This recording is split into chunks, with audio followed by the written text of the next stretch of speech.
Okay, good evening. Thank you very much for tuning in to check this out this evening.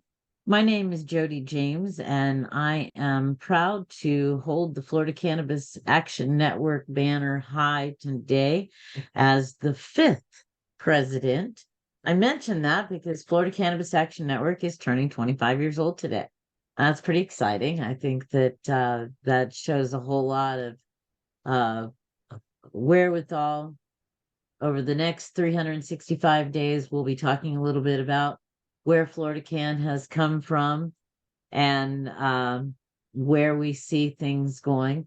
But certainly at this point in the evolution of cannabis reform and the movement to bring this plant back into the consciousness of the people, which is different than legalization and different than decriminalization and different maybe even than just hemp for victory or hemp for clothes.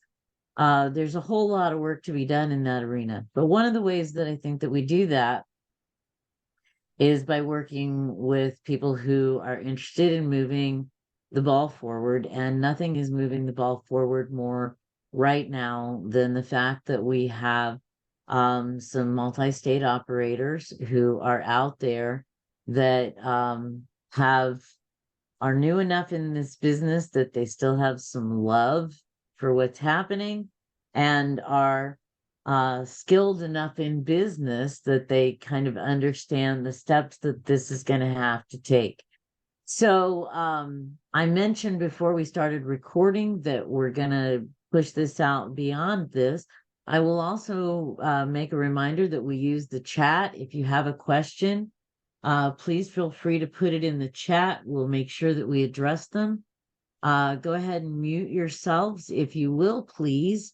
We want everybody to be heard, but we're going to start with our special guest. Tonight, joining us from a lovely spot, maybe it looks like maybe Denver, because this looks like the kind of place that our guest would live. Lauren, that space suits you. Lauren is the executive director of government relations for Trulieves. Trulieves was founded right here in Florida as one of our first five licensed medical marijuana treatment centers. They have expanded their footprint past anything that I could possibly even keep track of, not only in this state, but in other states. I'm a fan of both the people that I work with at Trulieves and the idea of having people who have their eye on the ball and can kind of see what's happening in lots and lots of arenas. So I think at the top of our minds, Lauren, and I'm just going to kind of give you a little idea. I want to know what's going to happen in that. Can you get anything moving in a Congress that had a hard time getting a speaker? And do we know anything about the new speaker?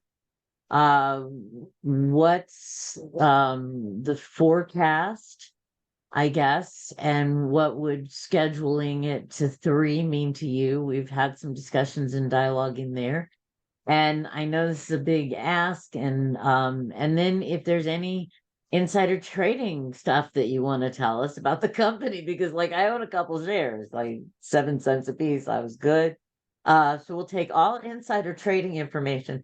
And again, certainly if there's anything you want to tell us about the coming initiative that is public knowledge, or again, we'll take some insider trading. Will happen to do that. And I will write questions because I'm the worst interrupter in the world. So, Miss Lauren, and kudos, Miss Lauren. The more I learn about Miss Lauren, the more I like her. So I hope at the end of this program, all of you will feel the same way. Thank you very much for taking your time on a Thursday night, Miss Lauren. This is typically our communications hour, but tonight, most of the people here work with our legislative team. Excellent. Thank you, Jody. To be clear, I don't look good in orange, so now I'm not sharing insider trading information, but as this is recorded. So sorry. And you are correct, Jody. I am home. I do live in Colorado. So one of the earlier adopters of cannabis. Just a quick high level overview of me, as Jody mentioned, and we at Trulieves are big Jody and Florida Can fans for all the work that all of you have been doing out there in the field. I came to cannabis on this side of the world 4 years ago. I was with a company out of Arizona that was acquired by Trulieves 2 years ago. So I just marked my 4-year combined anniversary. But I worked on the other side of the issue in that I worked for the state attorneys general. And we were at that time, that was 2009 to 19, a lot of states were coming online and state attorneys generals were going, don't necessarily love this, but the people decided it. What are we supposed to do with this? And how do we navigate this space? So kind of, I've seen both sides of the coin, and it lends to a unique perspective for the work that we're doing at both the state and the federal levels. But to dive in with federal, we've got a couple of big things, right? So we now have a Speaker of the House. That's good. It's necessary. It's important. We can't move legislation without one. Therefore, regardless of who it is, we have to have somebody there. If anybody's done any research on Representative Johnson, not the biggest pro-cannabis person, that is unfortunate, but I don't think it's a nail in the coffin for federal reform. Couple of things to keep in mind, as opposed to 1 month ago when we had a speaker and we didn't have an international crisis, there was a lot of momentum building with some cannabis legislation. Understandably, the focus, as it happens, regardless of the topic, has had to shift in Congress away from anybody else's issue to really focus at the larger issues at hand that are affecting lives and livelihoods. So we think that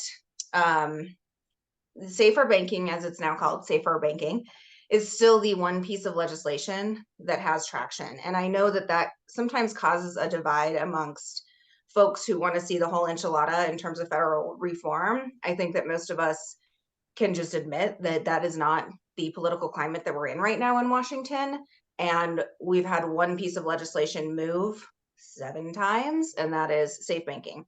And so my personal view is that we have to work this incrementally, because we're not going to get bipartisan support for a giant package of here we go, cannabis industry. We're just not there yet. We haven't been there, and I don't know when we'll get there. So I think it does behoove us all to look at this with the pragmatic mindset of what can we get done incrementally, because we can build upon what was done. All right, we get safe banking done. That's great.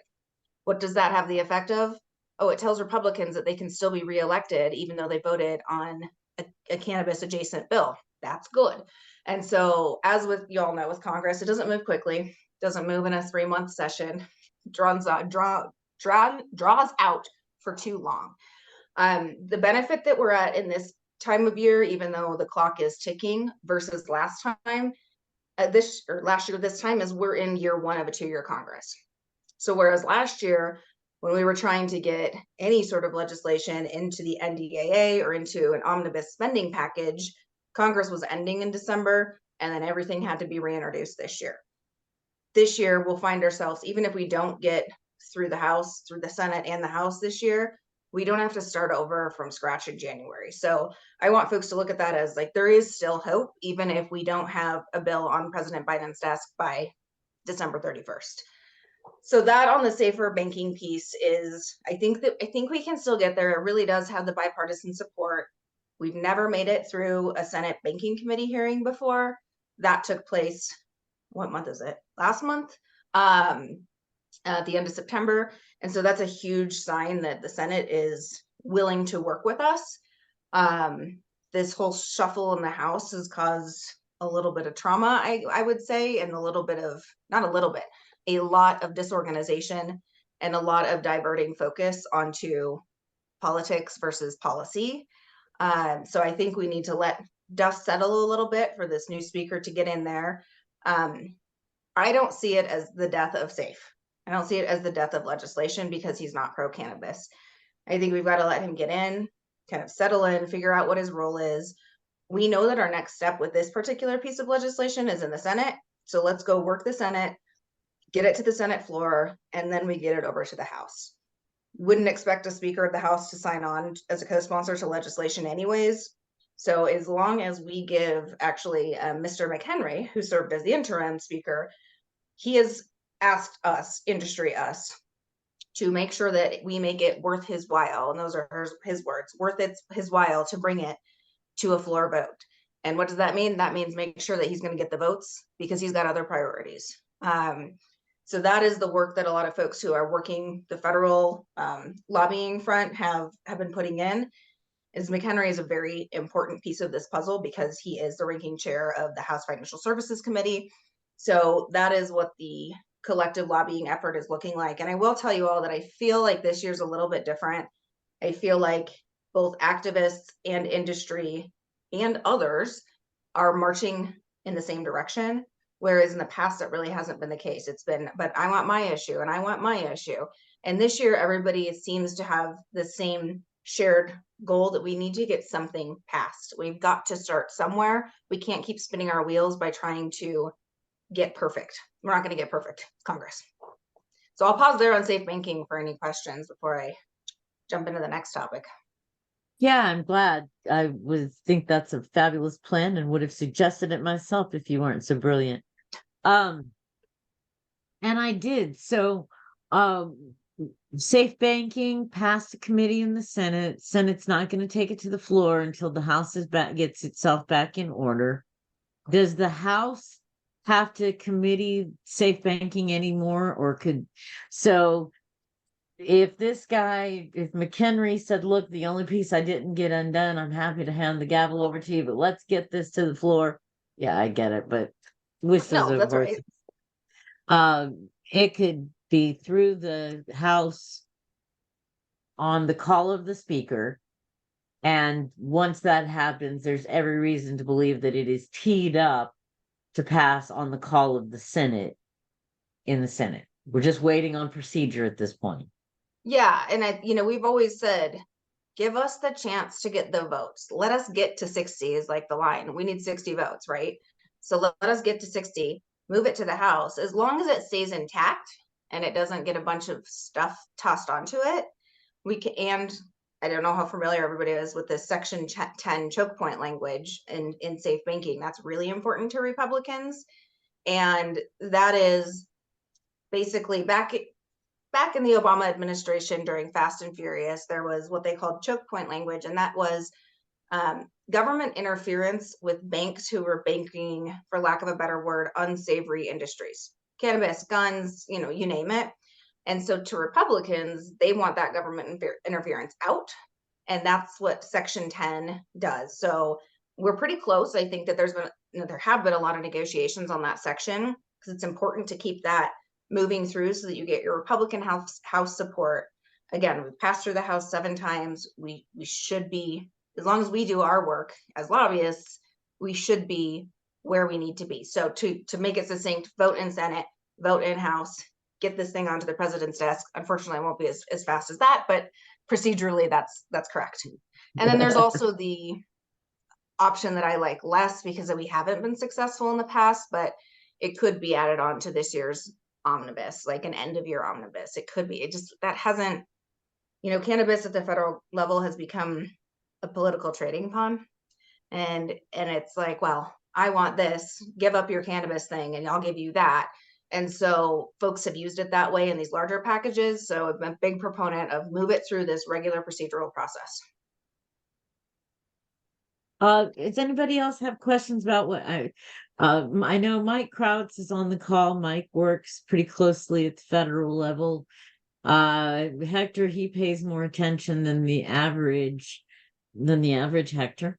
I don't know about the average Joe, but he's certainly out there. Kathy Jordan, thank you for joining us. It's our 25th anniversary here at Florida Cannabis Action Network, so it's wonderful to have two of our past presidents. I see Maria Hurley there. Maria, you often have questions and you pay a lot of attention. Do you have any questions on what's happening at the federal level? I don't think I have any questions right now on it. You're right. I have had a lot of questions on the federal level. I've been paying more attention to it because I was really frustrated with Florida for a minute. So I needed to distract myself from being in the Florida bubble. But I really appreciate the update. I think that I'm hoping that having a new speaker turns out to be it's a good thing overall. You absolutely it has to happen to move anything forward, like you said. But yeah, it Yeah, just remains to be seen. It to me it still feels like a very nervous situation. You just the uncertainty all the time of what you want to happen, what could happen, what's actually going to happen. So thank you for having a pulse on that and sharing that with us this evening. no, absolutely. Thank you, Maria. And I think, we did just see, I think yesterday it leaked that Nancy Mace is reintroducing her States Act. All these things are going to pop back up again. And I think that eventually, and the whatever eventually means, is that we are going to see the progress that we need and that we want. It's just going to be this approach where we have to take tiny bites at the apple, because we have seen, last year with the CAOA bill, we just couldn't get enough people on board. And this is a numbers game at the end of the day. How many people can we get to support the entirety of this package to move it through? Yeah. So Yeah, and Mike, as many votes as you need. And we do 100 and we can do 120 in our house and getting 61 votes. You either have 119 or you have, I none. know it's It's the tricky game of politics. So I have one more question about what's happening at the federal level. Do you guys get together and have a cocktail on Thursday before they all go home? I mean, do all of the you're one of I mean, the reason they call them multi-state operators is because with an S is because there's several. There are. Uh, That's do you right. all have your own lobbyists and do you guys work together? A number of us do have a DC presence, and we absolutely, we and a couple of our peers, multi-state operators, align with a trade organization called the National Cannabis Roundtable. It's one of the more policy focused trade organizations in DC. And we divide and conquer. And I don't need to be in the same room as one of my MSO peers because we both have the same message. We have very similar business models. I need to be in the room with an independent operator, with a minority operator, so that we can see that both of us have the same problems in this. And we're different scale. I'm not denying that, but we have the same issues, even though we're very differently situated. So there is a lot of that kind of speaks to that. We're finally moving forward together. That is 100% true, Jody. I think in the grand scheme of things, we're still very immature and new at federal lobbying as an industry. If you compare it to automobiles, oil and gas, pharmaceuticals, these things that have been around for decades and decades, and they have oodles of money. So we're still, there was actually a really good Forbes article a couple weeks ago that I could share to you to send you to share with the group, that said, cannabis is making progress, but cannabis is not a top 10 issue or a top 100 issue for a lot of these lawmakers. And when you look at their sphere of influence and the decision making that they have to do, and trust you me, I'm not defending decision making by some of these folks. However, you do have to know, like, yeah, right, safe banking for this industry that it's huge in our worlds, it's not huge in their worlds. And the money is not as huge as somebody else's money. And unfortunately, this is politics, and that is relevant. You don't have to like it, but it's relevant. So I think we're getting there. And then one other thing I did want to touch on, which I think is hugely impactful for everybody in this group, is the reschedule, deschedule conversation. Everybody kind of familiar with where we're at in that process, or do you want me to give me a high level overview? Since we're doing taping and someone might hear it now, I know that several of our team will probably want to weigh in on this one when you get to the next break. So please, All we're in right. thrall. All right. So I'm sure y'all know, if you have news, last October, President Biden said, "Hey, let's take a look at this scheduling of marijuana." So that kicked off a review that basically goes executive order from the president, goes over to the Health and Human Services. Under the Health and Human Services sits the FDA, and they took on an 8-factor scientific analysis. And that took them about 11 months.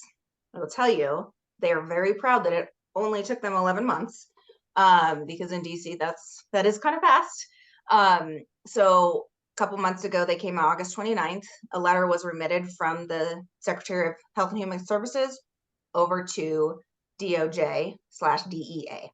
So this process goes president, HHS with FDA, over to DOJ with DEA, and then a decision is made. And so we all know that the HHS used the scientific evidence to conclude that cannabis should not be on a Schedule 1. It should be moved to a Schedule 3. I'm hugely excited, and we will find out what evidence they relied on. But I think that's really, we shouldn't underestimate how impactful that is, that we have enough scientific evidence for a federal agency to deem it sufficient to make a scheduling determination. It's a big deal, right? 10 years ago, we didn't have that body of literature. So watching that happen, and then kick it over to the DEA, history has told us, based on other schedulings of other substances, the DEA generally, like 9 times out of 10, accepts the HHS recommendation. They go and do some work on their own. And then they make their decision. Where do we think this should live? And we think there's reason to believe that we could have an announcement from the DEA within the next couple of months. Why do we think that? Because this wasn't Trulieves or Jody James going and saying, hey folks, can you look at rescheduling our drug? This was the president, and we know the president's up for re-election next year. And so there is a political factor of this that we shouldn't ignore in terms of timing, that if this indeed does move off of Schedule 1 and it jumps past Schedule 2, which would essentially not do anything for the industry, and moves into Schedule 3, that is a win for cannabis businesses. It is a win for consumers, and it is not the ultimate win, right? We still need to go further, but this again is that incremental approach piece. That Forbes article also talked about how deschedule was really never an option, a full deschedule, because of this 8-factor scientific analysis. It has to have no abuse potential. It has to have valid medical benefits. Those things that we know, we don't believe that the research would have been there quite yet to go all the way to a deschedule, because it's a pretty substantial test that has to be met. So moving to 3, I think, so on its face, yes, it removes cannabis businesses from the 280E tax code. So anybody who is an operator, who's an ancillary operator, that is money that goes back into the company that can be reinvested into the businesses, into the people, into the communities, into the plant, into research. All of those things that we are kind of, strapped right now because the tax burden is so high. So that is probably one of the biggest benefits of the Schedule 3. It does not deal with expungements. It does not legalize the plant. Those are the negatives, right?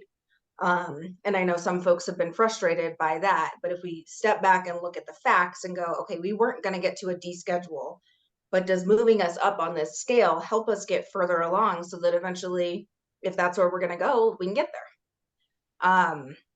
I'm also a proponent that if we have, and I know there's varying opinions on this, if we did a deschedule absent any other congressional action, it could be the Wild West. It could be, and some might want that. That's completely fine. Businesses are not going to be on the same page as complete free the plant activists, and I respect and appreciate that. I do think that we want to protect the safety and the integrity of this plant that we've all tried to legitimize for so many years.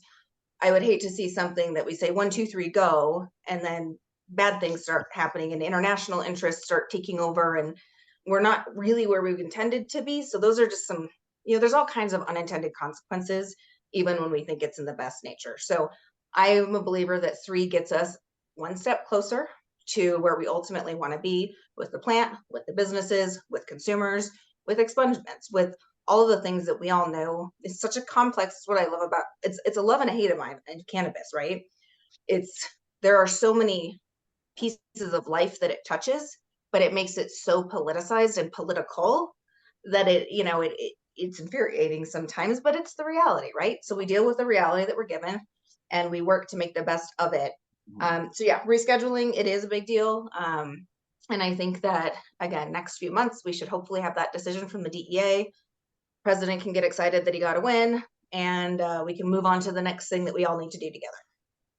So are you expecting that 8-factor analysis that they're using will be public information at some point? So the 8-factor analysis itself is public, and I can share that with you.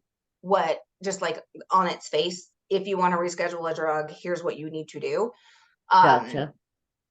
I do not think that we're ever going to know what the discussions were behind closed doors.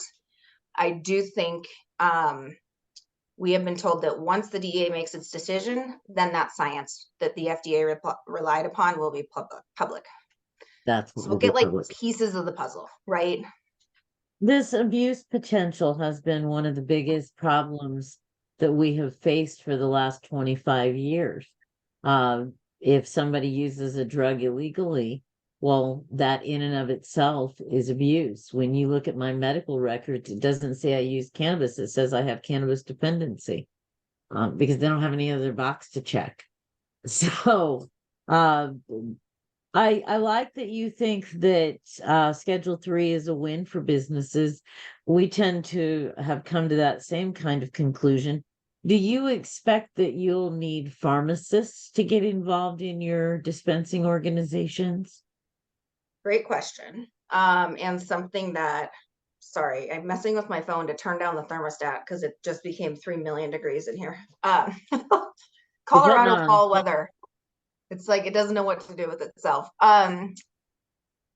We've talked to dozens of very well educated attorneys and past FDA high level commissioners, and there has been consensus that, well, of course, you don't know what you don't know, right?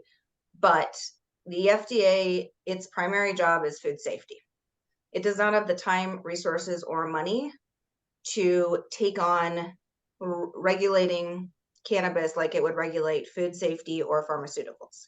That is a fact. So they would have to say, absent a congressional appropriation of money, FDA would have to give somewhere else in order to put staff, resources, and money to cannabis. That would mean food safety could become not as important, or pharmaceuticals could become not as important. So the overwhelming consensus, and this has been consistent since last October, is the FDA is likely to, just like they did with CBD in the spring, kick the can to Congress and say, you want us to regulate this, you've got to put a structure in place for us to do that.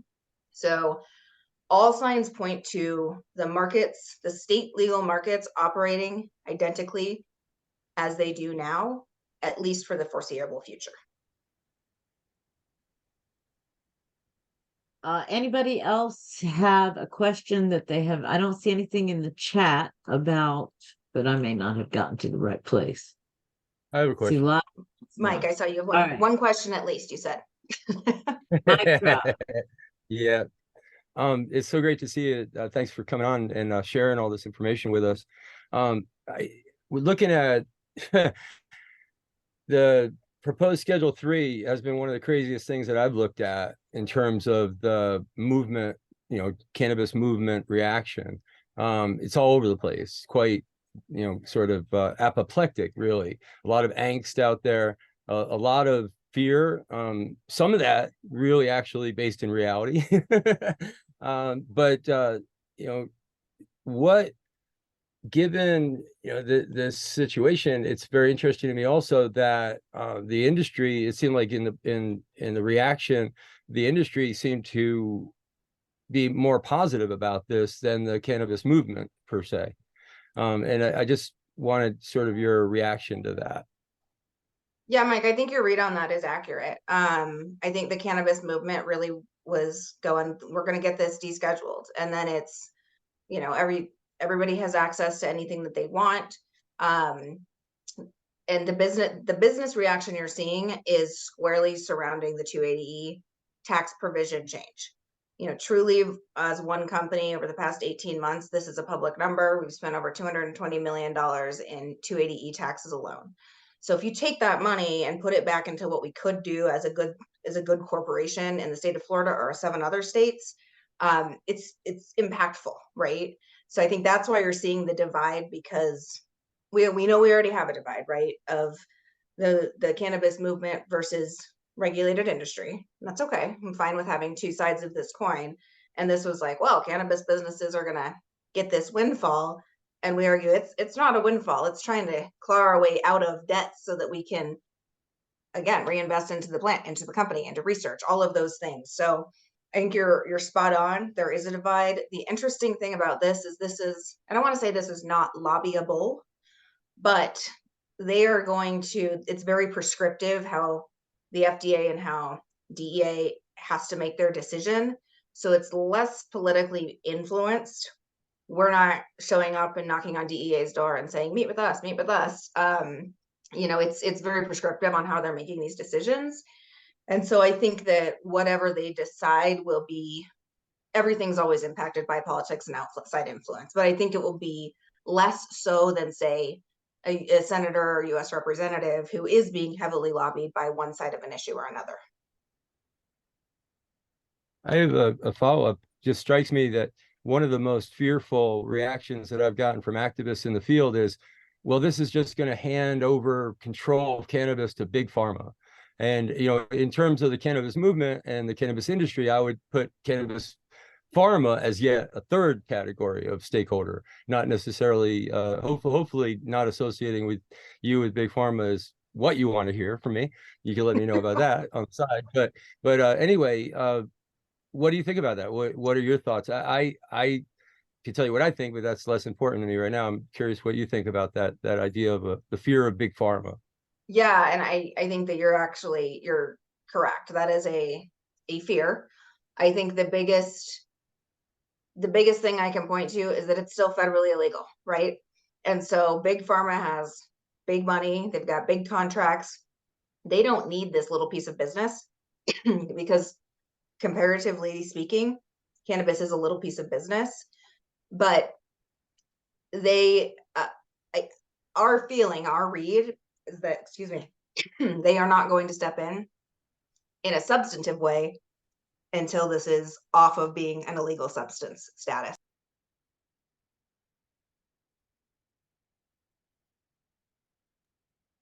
So that would lead us to believe, and we'll give Lauren a minute. Sometimes I get started and I just can't get stopped. So you do what you need to do. That does lead us. I mean, certainly big pharma has, I thought that was interesting. I saw us as David and big pharma as Goliath. But certainly maybe it's more like the Borg. As soon as we've done all the work, they will assimilate us. Yeah, and I think, Jody, I think it's been a narrative from the beginning that at some point one of these other industries will come in. Is it tobacco? Is it alcohol? Is it pharma? Those are is it Amazon? Those are the few that are thrown around. I don't think it's an existential threat right now. Now, Schedule 3 would allow a pharmaceutical company to take a cannabinoid, go the traditional pharmaceutical trial route, and say create some sort of capsule. But that's going to be 5, 8, 10 years in the making because of that FDA pharmaceutical process. And then you've got all of the other what ifs. Is a pharmacy really going to want to carry this product? Because it is, again, still federally illegal. So I think that the illegality barrier is really where it's going to be the make or break, I think.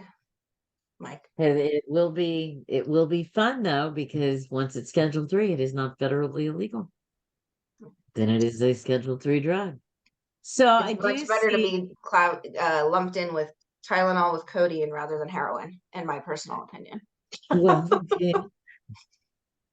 there is that. But when you lead with let's legalize heroin, marijuana is an easy place to go.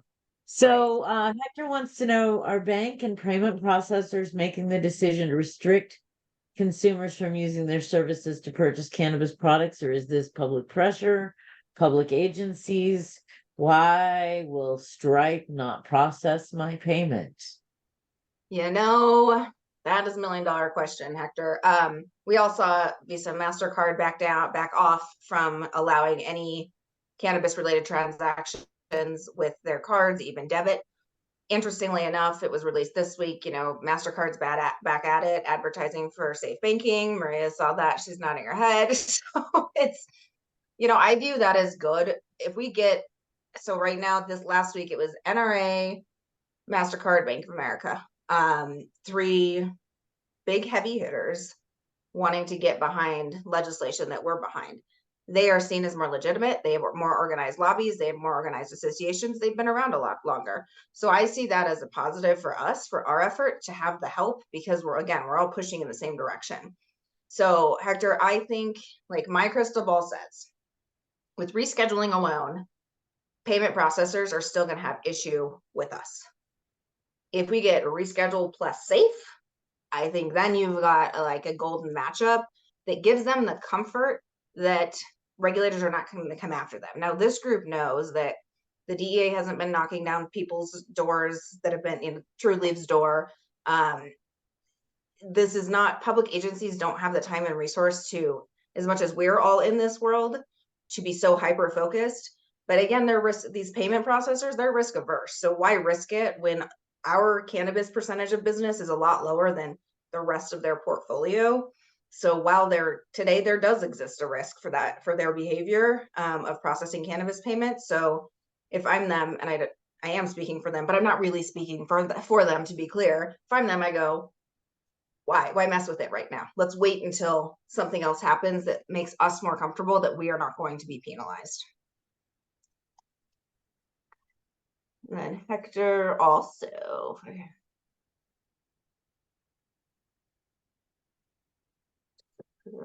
Safety concerns. Yeah.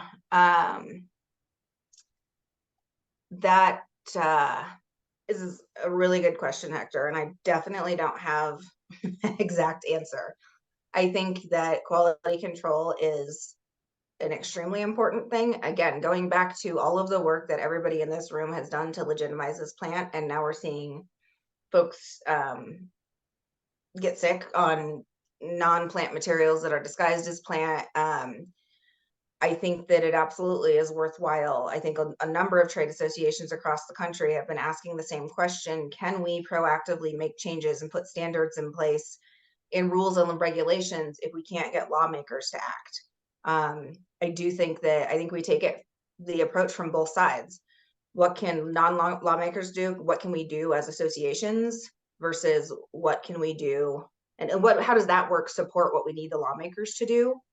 I think that that's critical, because associations and trades, they have the critical mass of what the industry is, and hearing those multiple voices coming with the same message of how to fix a problem or a perceived problem or create a new structure, I think that's incredibly impactful. And quite frankly, I think half the time lawmakers would rather work with associations that are bringing folks together rather than working with 15 separate individual businesses who are not on the same script. So I think that's a really good point, and I think it's necessary. And I think some states have seen more success with that than others. I think we all know we've got a tough legislature here in the state of Florida. But I think we got to keep trying to make sure that the quality standards are top notch for consumers.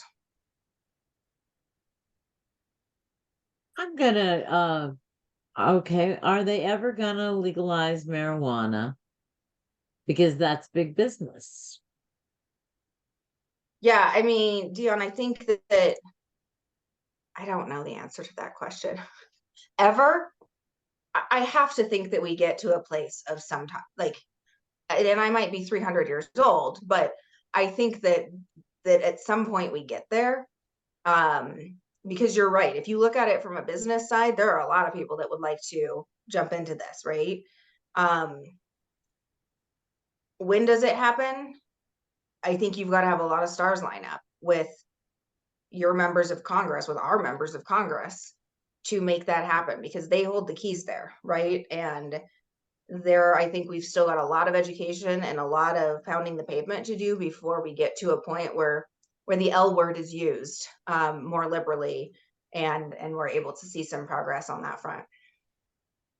One of the things that has been a battle in my personal journey for the last 25 years is, what does legalization look like? And that was actually more than 25 years. And I think one of the things that I have had to realize is that what I thought legalization looked like 35 years ago as a young activist, and what I now know the reality of what legal means to be, because unfortunately legal means regulated. So in 2014, Florida Can said, "Hey, we're medically legal in Florida," and people scoffed at us.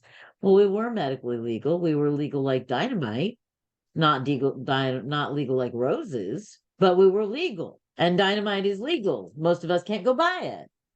So we are a whole lot closer to where everyone can take part in the bounty of the plant than we were. And that starts with having access to the plant. And I'm going to be doing a live segment here in a few minutes for those of you who tuned in late on Facebook at 9 o'clock. I'm going to go live with one of the founders of Florida Cannabis Action Network. Florida Can is turning 25 years old today. So we have some tough, before we move out of the national scheme, you're in 8 states as Trulieve, and you are the director of government relations, so you kind of see all of them. If you had to say the state that is best to work in and has the best program for businesses to be good to consumers, because really at the end of the day, we want businesses who want to be good to consumers. Do you have a favorite state? Florida, obviously. You just say that because No, I'm going to turn that on its head. I don't think there's a perfect state. I think that if I could create, so my vote for the last state that's going to do anything is Idaho. So if I'm in charge of Idaho and I get to take Idaho's program whenever they create it in 100 years, I would take pieces from Florida because no other state has created as strong of a patient population as Florida has. So you bring the ability to really grow patients and grow doctors and pull that in with a very friendly business environment in terms of licensing from Arizona, to pull in from some social equity and expungement provisions from Maryland. Really, I really think that the best approach is to carve the best pieces out of each imperfect program to try to get closer to perfect. Probably not a lot that I would take from some of the early adopter states, mine included, because they were so early to adopt that they made decisions that they thought they needed to make that we find out years later, like the sky didn't fall. Doesn't need to be this restrictive, or, in Colorado, we still have 2 separate entrances in every dispensary, 1 store for medical, 1 store for recreational, and it's just silly. So, I think that there are some states that are, you've California, Oklahoma, that are pretty unlimited licensing. Whereas that might have looked attractive at one time, it has now created an illicit market, an international illicit market problem. So, I'm not trying to dodge the question, but I can't say that one state is my favorite. There are pieces of a number of states that we're in that I really do like, more so than others. Oh, you're on mute. I saw one of the top 5 women in the cannabis space. Went out to Shailene Title, and Shailene and I worked together. She was part of the Maryland Commission. So kudos to the folks out there in Maryland. And that's one of the things that Maryland did, is they put together a group of people who really understood, and rather than the lawmakers plunging forward with regulators that didn't understand anything.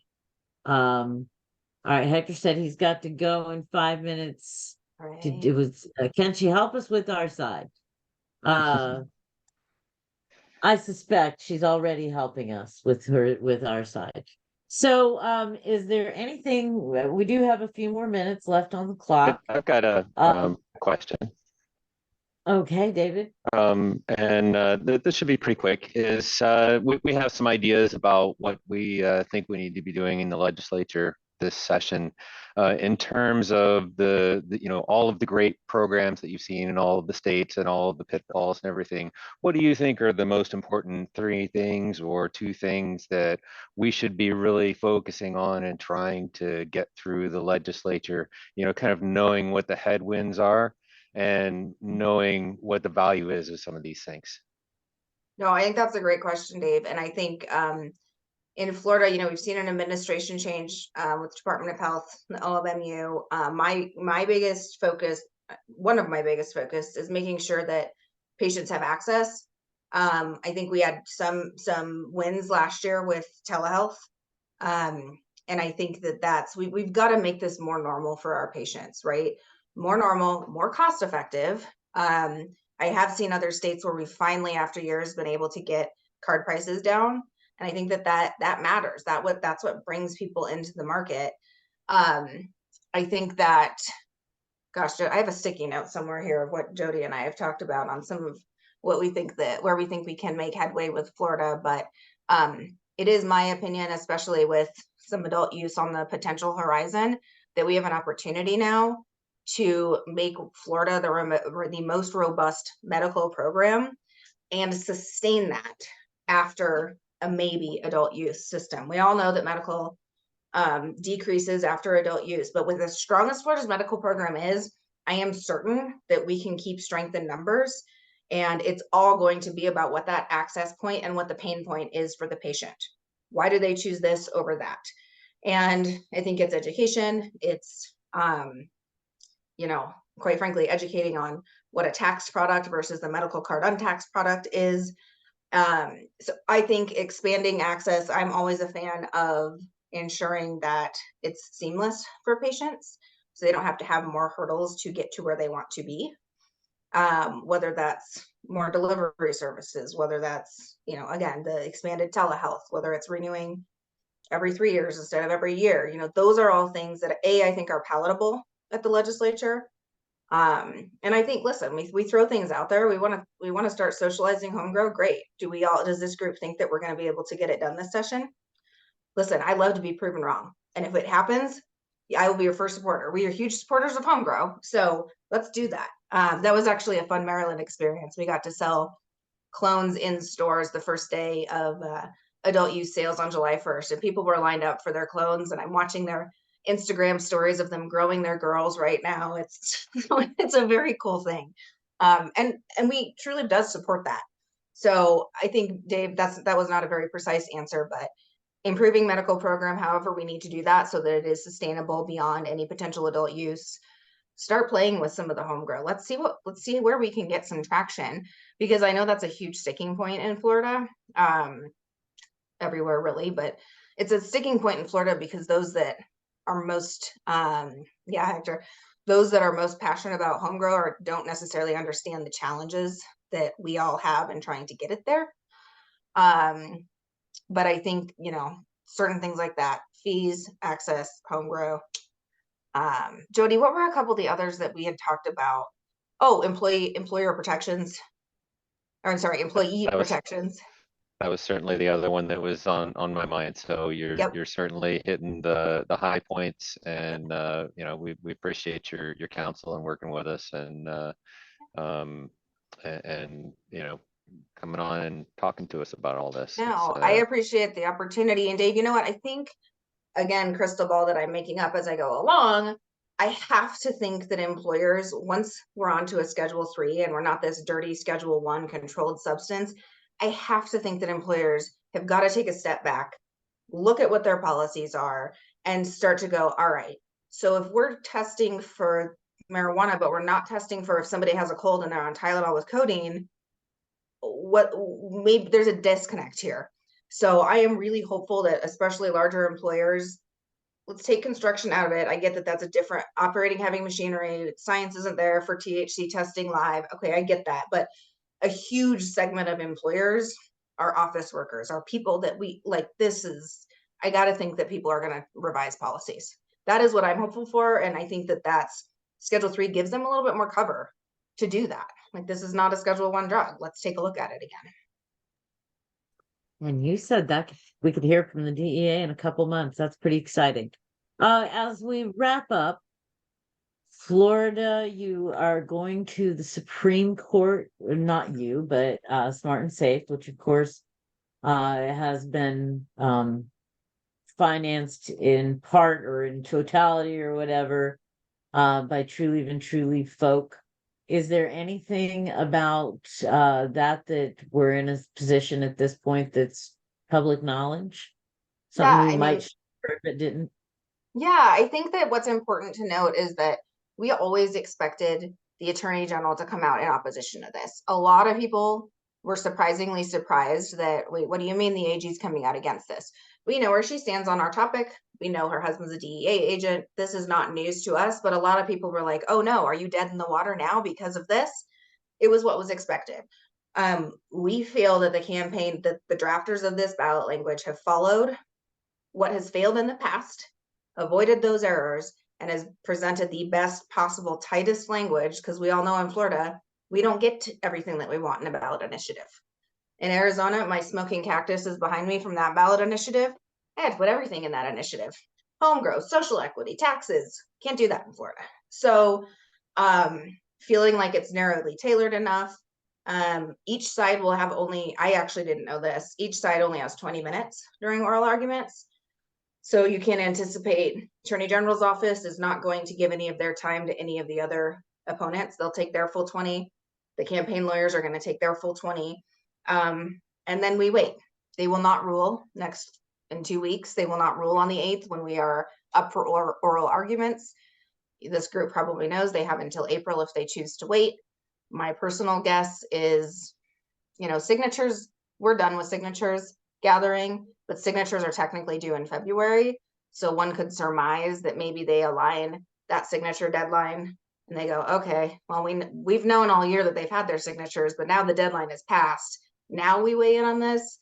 It's really, there's not really a roadmap for that from the past. So we're walking in as hopeful as we can be. I think that we have made a lot of progress since attempts in the past, in terms of just tightening the language up to what we know it has to be to get through in Florida. And I think it's pretty widely known that if the court rules not in our favor, that there was a lot of political influence in that. So, again, going back to politics isn't everything. You got to hope that Supreme Court justices follow the letter of the law. It's what they're supposed to do. They are also humans. So, I have yet to find a perfect human. Jody's close, but not, I mean, I tell people who know me to pray for my husband because he has to live with me day in and day out. But that was very kind of you. So I feel like I have been educated and entertained. I typically let people take another minute. Lauren, if you've got another minute with us this evening, just in case anybody else has anything that they would like to touch base up on or follow up with. The plan is to post this to Facebook. I will tell you that Josephine took a little bit of credit for your saying that no state has grown as strong a patient base as Florida. She's saying that's 99% Florida Cannabis Action Network. I find that hard to argue with. Thank you for that, Josephine. You are always right. Okay, maybe not always right, but pretty damn close. Mike Crowitz, any thoughts as we wrap up? You tend to have thoughts on these things. Well, actually, I had a little question experiment, if you let me humor me with it. I was thinking about, rather than, I've never done a question like this before, but I was thinking about just a word association. So, like I might say race car, and you might say fast, or I might say ocean, you might say big. So if I say International Drug Control Treaty, what do you say? it's all going to be okay. Okay. Because I know what you're talking about. Good call out. I didn't hit on that, Mike. So there are these international treaties, right? Technically, as it speaks today, the US is violating those treaties because cannabis is state legal. And so a number of scholars and other people, the UN 2020 decision was important. No, was the UN 2020? Am I losing my mind? Okay, thank you. Okay.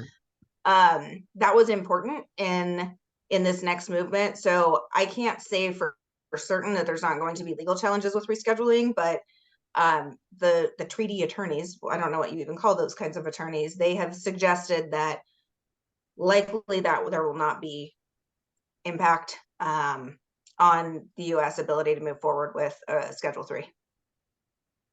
So Well, Mike obviously has read all the literature on this. You're deep. A little bit more He than wrote that. I literature. I actually got to participate in that process in 2020.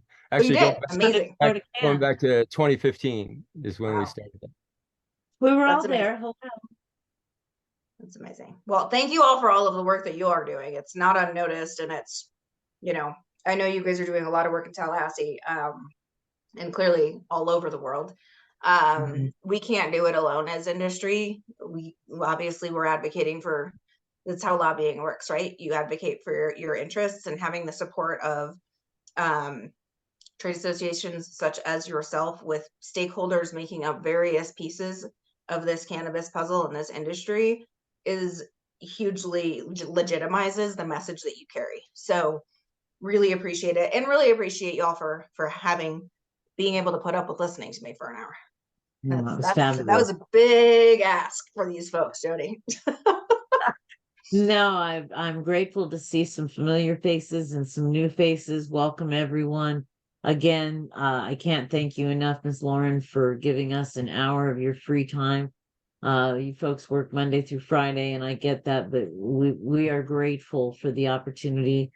If there's nothing else, I'm gonna adjourn this meeting. Again, I salute Kathy, our past president, Maria Hurley, our immediate past president, and those of you who are hanging out on Facebook, check out our Facebook live feed tonight at 9 o'clock. Or if you see this later, you can go back and watch that when we talk to one of Florida Cannabis Action Network's founders, Scott Bledsoe.